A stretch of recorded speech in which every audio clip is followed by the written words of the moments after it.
அங்கணன் கையிலை காக்கும் அகம்படி தொழின்மை பூண்டு நம் குரு மரபுக்கெல்லாம் முதல் குருநாதனாகி பங்கையத்துளவு நாளும் வேத்திரப்படை பொருந்த செங்கையம் பெருமான் நந்தி சீரடி கமலம் போற்றி.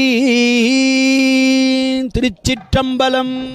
சிவனாரை என்றைக்கும் சுமக்கும் நந்தி, சேவித்த பக்தர்களை காக்கும் நந்தி, கவலைகளை எந்நாளும் போக்கும் நந்தி, கையிலையிலே நடம் புரியும் கனிந்த நந்தி, கையிலையிலே நடம் புரியும் கனிந்த நந்தி.